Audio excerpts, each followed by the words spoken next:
Knowledge take অনেক পক্ষতে স্বাগতম। ভিডিওতে বলা হবে থ্রেড কি বা সিপিইউ থ্রেড বলতে কি বোঝায়। একটি প্রসেসর থ্রেডগুলি কোর বা ভার্চুয়াল উপাদানকে নির্দেশ করে যা এতে থাকা ফিজিক্যাল কোডকে কয়েকটি ভার্চুয়াল করে বিভক্ত করে। সহজ কথায় থ্রেড হলো সেই সর্বোচ্চ লেভেলের অবস্থা যা একটি প্রসেসরের দ্বারা কার্যকর করা হয়, যা এটি একই সময়ে একাধিক কাজ পরিচালনা করতে দেয়। অর্থাৎ থ্রেড হলো প্রোগ্রাম করা নির্দেশাবলীর ক্ষুদ্রতম সেট যা সাধারণত সময়সূচি দ্বারা পরিচালিত হয়। থ্রেডগুলি মেমোরি ভ্যালু এক্সিকিউটেবল কোডগুলি গতিশীলভাবে বরাদ্দকৃত ভেরিয়েবল, সেই সাথে নন থ্রেড, ইউনিভার্সাল এবং স্থানীয় ভেরিয়েবলের মতো রিসোর্সগুলি ভাগ করে সম্পাদন করে। একটি প্রসেসরে একটি থ্রেডের প্রাথমিক উদ্দেশ্য হল রেজিস্টার লেভেল 1 ক্যাশে এবং ডাটা শেয়ার করার জন্য অন্যান্য অভ্যন্তরীণ উপাদান, এগুলি স্বাধীনভাবে একটি শিডিউলের দ্বারা পরিচালিত হতে পারে। শান্ত অপারেটিং সিস্টেম এটি একটি অংশ। থ্রেড এবং প্রসেসরগুলি অপারেটিং সিস্টেমের মধ্যে পরিবর্তিত হতে পারে, তবে এগুলি মূলত একটি প্রসেসরের একটি অংশ। যখন একাধিক থ্রেড থাকে, সিস্টেমের মাল্টিথ্রেডিং ক্ষমতা থাকলে একটি প্রদত্ত প্রসেস একই সাথে চালানো যেতে পারে। থ্রেডগুলি মেমোরি মান এবং ভেরিয়েবলগুলির এক্সিকিউটেবল কোডের মতো রিসোর্সগুলি ভাগ করে যা গতিশীলভাবে বরাদ্দ করা হয়। একটি প্রসেসর কোডের এই ভার্চুয়াল সংস্করণগুলি হাইপার থ্রেডিং ব্যবহার করে তৈরি করা যেতে পারে, যেমন এটি ইন্টেল দ্বারা করা হয়, বা এসএমটি যেমনটি এএমডি প্রসেসর দ্বারা করা হয়। যদিও উভয় একই জিনিস, উভয়ই ফিজিক্যাল কোডকে ভার্চুয়াল থ্রেডে বিভক্ত করে যা সিস্টেমের সাংগঠনিক কর্মক্ষমতা বাড়াতে পৃথক কোড হিসেবে কাজ করে। প্রতিটি সিপিইউতে একটি থ্রেড হতে পারে এক বা একাধিক, বা এটিকে থ্রেডের সংখ্যার উপর নির্ভর করে এক সময় একাধিক কাজ করতে দেয়। এতে যদি প্রায়শই মাল্টিটাস্ক করা হয়, তবে প্রচুর থ্রেড সহ একটি সিপিইউ লাগবে, যা সিপিইউ এর কোডের সংখ্যার সমানুপাতিক। থ্রেডগুলি প্রসেসর দ্বারা নির্বাহিত সর্বোচ্চ স্তরের কোডকে নির্দেশ করে। এটি তৈরি করতে প্রথমে একটি প্রসেস তৈরি করতে হবে। এটি সম্পূর্ণ হলে এটি চালানোর জন্য একটি থ্রেড তৈরি করবে। এটি অল্প সময়ের জন্য বা দীর্ঘ সময়ের জন্য হতে পারে, এটা সব প্রসেস নিজেই উপর নির্ভর করে।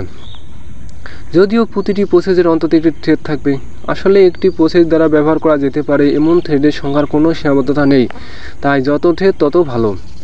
একটি কম্পিউটার উচ্চ স্তরের কর্মক্ষমতা সহ আরও দ্রুত বিশেষিত কাজগুলো করার পারমিশন দেবে। যখন কম্পিউটারে একটি কমান্ড দেওয়া হয়, তখন সিপিইউ ইনস্ট্রাকশন আনা শুরু করে, সেগুলি ডিকোড করে এবং কমান্ডটি পূরণ করার প্রসেসটি চালায়। থ্রেডগুলি সিপিইউ কোরকে নির্দেশাবলী স্ট্রিং দিয়ে সাহায্য করে, যা তাদেরকে বলে যে কমান্ডটি চালানোর জন্য কী করতে হবে। এই নির্দেশনা স্ট্রিম তার সামনের প্রান্তে আসা কোর দ্বারা কার্যকর করা হয়। এইভাবে কোর এবং থ্রেডগুলি যে কোনো ফাংশন সম্পাদন করতে একত্রে কাজ করে, যেমন কোনো প্রোগ্রাম খোলা, যে কোনো অ্যাপস ব্যবহার করা, একটি ভিডিও এবং আরও মিউজিক বাজানো। ইনস্ট্রাকশনের উৎস নির্বিশেষে কোর এবং থ্রেড একই সাথে কাজ করবে। কোন প্রসেসটি সিপিইউ কোর দ্বারা পরিচালনা করা হবে এবং কোনটি থ্রেড দ্বারা মোকাবেলা করা হবে তা প্রসেসের জন্য সিদ্ধান্ত নেওয়া হয়। প্রসেস এবং এর বাস্তবায়নের প্রয়োজনীয়তার উপর নির্ভর করে প্রসেস একটি নতুন থ্রেড লোড করতে পারে। এটি হয়ে গেলে মূল থ্রেডটি মূল মেমোরিতে সংরক্ষণ করা হবে। যখন এটি সাইকেল থেকে সরানো হয়, নতুন থ্রেড 3টি মৌলিক পদক্ষেপ অনুসরণ করে কাজ শুরু করতে পারে। একটি প্রক্রিয়া আনা, ডিকোডিং এবং কার্যকর করা। একইভাবে আরও বেশি থ্রেড তৈরি করা হবে অপারেটিং দ্বারা এবং আরও অ্যাপ্লিকেশন ব্যবহার করার জন্য। একটি সিপিইউ বিভিন্ন থ্রেড মডেলের সাথে আসতে পারে, যার প্রত্যেকটির নিজস্ব বৈশিষ্ট্য এবং সুবিধা রয়েছে। কার্নেল স্তরের থ্রেডিং, এটিকে 1:1 থ্রেডিং হিসেবে উল্লেখ করা হয়, কারণ ব্যবহারকারীরা কার্নেল প্রোগ্রামগুলির সত্তাগুলির সাথে 1:1 অনুপাতে থ্রেড তৈরি করে। এটি থ্রেডিংয়ের জন্য সহজতম সম্ভাব্য বাস্তবায়ন এবং বিভিন্ন অপারেটিং সিস্টেম যেমন Linux, Mac operating system, iOS, Win32, OS2, পাশাপাশি সোলারিস, FreeBSD, NetBSD এবং আরও অনেক কিছু দ্বারা ব্যবহৃত হয়। ব্যবহারকারী স্তরের থ্রেডিং, এটিকে N:1 মডেলও বলা হয়। এই পদ্ধতির প্রতি একটি একক কার্নেল লেভেলের নির্ধারিত সত্তার সমস্ত অ্যাপ্লিকেশন স্তরে থ্রেড ম্যাপিং বোঝায়। এই পদ্ধতিতে কার্নেল আসলে অ্যাপ্লিকেশন থ্রেড সম্পর্কে সচেতন নয়। এই পদ্ধতি শান্ত কার্নেলগুলি ব্যবহার করা যেতে পারে যা থ্রেডিং সমর্থন করে না এবং খুব দ্রুত টপিক পরিবর্তন করতে পারে।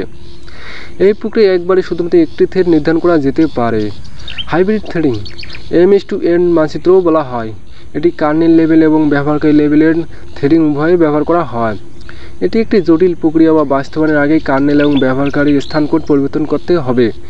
এই প্রক্রিয়ায় কার্নেল সত্তায় n সংখ্যার জন্য m নম্বর অ্যাপ্লিকেশন থ্রেড ব্যবহার করা হয়।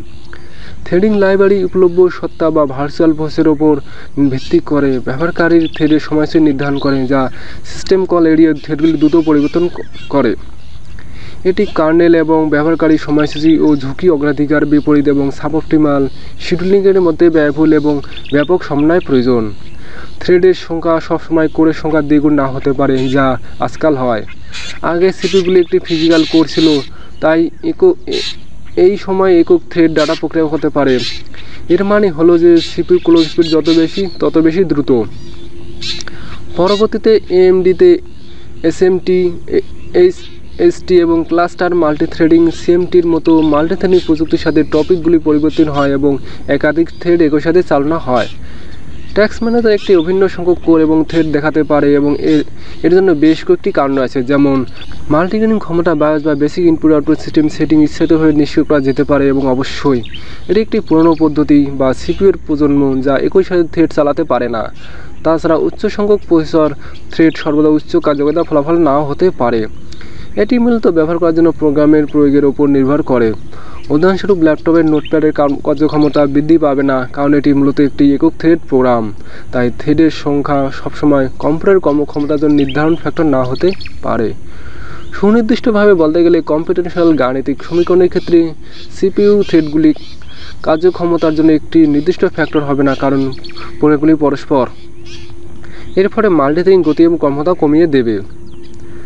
সিপিইউতে থ্রেডগুলি প্রধান ব্যবহার হলো কম্পিউটারকে আরও ভালো কার্য সম্পাদনা করতে সাহায্য করা, কারণ থ্রেডগুলি নির্ধারণ করে যে কোনো নির্দিষ্ট সময়ে কম্পিউটারগুলি কতগুলি কাজ সম্পাদন করতে পারে। এটি ব্যাপক মাল্টিটাস্কিংয়ের সময় কাজগুলি দ্রুত কার্যকর করতে সহায়তা করে। এটি থ্রেডের সংখ্যার কারণে একই সময়ে মিউজিক শুনতে এবং ওয়েব ব্রাউজ করতে দেয়। যদিও থ্রেডগুলি ফিজিক্যাল কোড নয়, তারা ভার্চুয়াল কোডের মতো কাজ করে এবং লজিক্যাল প্রসেসরও বলা হয়। এই লজিক্যাল প্রসেসগুলি প্রতিটি কোড দ্বারা একাধিক সিরিজ কোড প্রসেস করতে ব্যবহৃত হয়। এটি মাল্টি কোর পারফরমেন্সের সাহায্য করে, যেমন চলমান simulation, encoding, video rendering, data science এবং আরও অনেক কিছু। থ্রেডগুলি গেমিংয়ে সহায়তা করে, বিশেষ করে যখন গেমিংয়ের সময় ব্যাকগ্রাউন্ডে স্ট্রিং অ্যাপসগুলি চালানোর প্রয়োজন হয়। একটি সিপিইউ থ্রেডগুলির মূল উদ্দেশ্য হল দুটি পৃথক অ্যাপ্লিকেশন বা এক্সিকিউশন থ্রেডের মধ্যে তথ্য ভাগ করে নেওয়ার জন্য একটি অভ্যন্তরীণ উপাদান, যেমন লেভেল 1 ক্যাশে, রেজিস্টার এবং অন্যান্য কপি করা হয়। এটিকে সিস্টেম বাসের মধ্যে দিয়ে যাওয়ার দরকার নেই এবং তাই গতির হ্রাস, বাধা বা অন্যান্য সমস্যাগুলি এড়ানো যায়। যেহেতু কোনো বাধার কারণে প্রসেসগুলির জন্য অপেক্ষা করতে হবে না, তাই সিপিইউ কখনোই কাজ বন্ধ করে না। তাই বেশ কয়েকটি কম্পিউটার প্রসেস দ্রুত করতে পারে। এটি থ্রেড ব্যবহারের কারণে সিস্টেমের সামরিক ক্ষমতা বৃদ্ধি পায়। ধন্যবাদ।